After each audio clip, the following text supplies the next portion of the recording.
Bonjour à toutes et à tous. Après la diffusion de notre vidéo, on explique qu'on a été arrêté et expulsé d'Algérie. Évidemment, les réactions des spécialistes de la désinformation, de la récupération politique n'ont pas tardé à se multiplier sur tous les réseaux. Évidemment, on condamne fermement toutes ces méthodes qui sont utilisées pour diviser nos deux pays, pour salir l'image de l'Algérie, des Algériens ou encore des Français d'origine algérienne. Et je tiens aussi à préciser que malgré cette fin brutale en Algérie, ça reste et ça restera encore très longtemps l'un des plus beaux voyages de notre vie. Et il semble aussi qu'on ait chatouillé l'ego de Gabrielle Cluzel. C'est la personne qui a balancé la fake news sur les fameux trackers de bûches de Noël en Algérie. Cette dame se dit être une journaliste, une chroniqueuse, c'est aussi la rédactrice en chef, il me semble, de Boulevard Voltaire. C'est un site qui a été condamné pour provocation à la haine envers les populations musulmanes et c'est aussi une habituée des plateaux CNews. Donc Gabrielle, vous avez instrumentalisé notre expulsion d'Algérie sur votre compte X pour, encore une fois, défendre votre énorme fake news des chasseurs et des trackers de bûches de Noël en Algérie. Décidément, vous y tenez à cette histoire. Ça nous a bien fait rire, en tout cas, merci pour ce moment.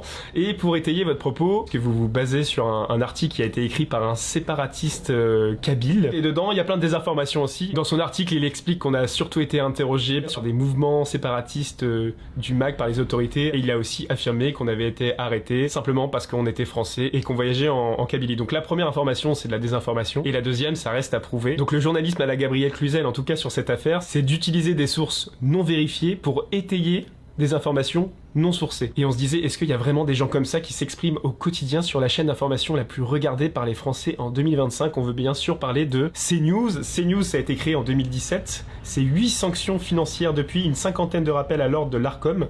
L'Arcom, c'est le gendarme de l'audiovisuel. Beaucoup de condamnations pour provocation à la haine, incitation à la discrimination ou encore désinformation climatique pour ne citer que ça. Faites attention, ne vous laissez pas berner par ces pseudo-journalistes qui utilisent parfois des boucs émissaires pour masquer tout simplement leur incompétence à analyser le monde qui est bien plus compliqué que ça. Inciter à la haine des minorités n'a jamais aidé à faire avancer un pays, au contraire ça l'a toujours plongé dans l'obscurité, donc prenez vraiment garde à toutes les personnes qui essayent de nous diviser. Et donc pour conclure sur Gabrielle Cluzel, à la fin de son message sur X, elle écrit « Parce que je suis chrétienne, je ne dirais pas que leur expulsion c'est bien fait pour eux ».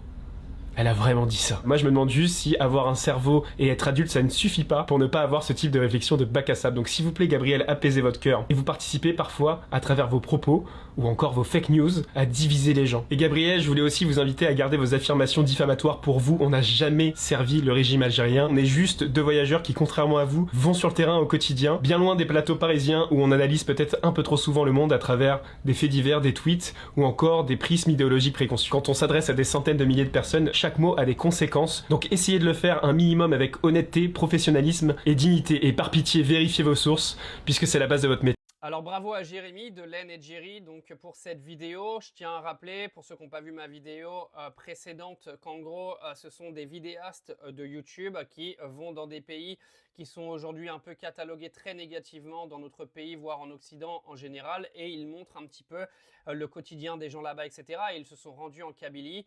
Et après moult problèmes, ils ont été expulsés pour X ou Y raison de l'Algérie. Énormément de désinformation a été faite à leur sujet. Bien sûr, des groupuscules d'extrême droite et tous les trolls d'extrême droite des réseaux sociaux se sont servis de cette histoire pour venir encore une fois descendre l'Algérie et les Algériens. Je rappelle que Laine et Jerry ont vécu un voyage en Algérie absolument magnifique. Je vous invite à aller voir leurs vidéos YouTube pour bien vous rendre compte de l'hospitalité du peuple algérien et des super moments qu'ils ont passés avec justement ce peuple.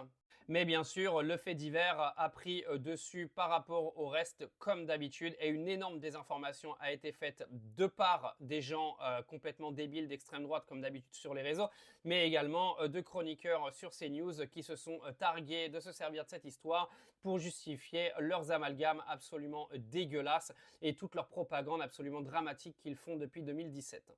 Cette histoire, elle montre encore aux yeux de tous les gens qui vont regarder que CNews n'est qu'une chaîne de désinformation, que CNews se sert du moindre fait divers pour servir son programme idéologique et que c'est absolument grave parce que des gens qui ne vont pas justement voir ma vidéo ou voir cette vidéo de Jérémy vont justement croire le narratif de CNews qui est juste là pour créer de la haine et diviser encore une fois pour servir leurs idéologies d'extrême droite pour les élections de 2027. Pour ceux qui n'ont toujours pas capté l'escroquerie, CNews est devenu CNews en 2017 après la reprise en main du groupe Canal par Vincent Bolloré en 2016 à l'aube des élections avant qu'Emmanuel Macron devienne président. Quelle belle surprise! Bah oui, pour ceux qui avaient toujours pas capté, Vincent Bolloré a repris la tête du groupe Canal juste avant les élections de 2017 pour justement ramener l'extrême droite à la tête du pays et il a pris 8 ans à monter le cerveau à tout le monde et peut-être réussir son pari pour 2027. Formidable. Je terminerai cette vidéo en donnant un énorme soutien au peuple algérien, aux Algériens de France qui sont amalgamés tous les jours et à tous les Algériens qui vivent en Algérie qui sont des personnes absolument formidables pour la plupart.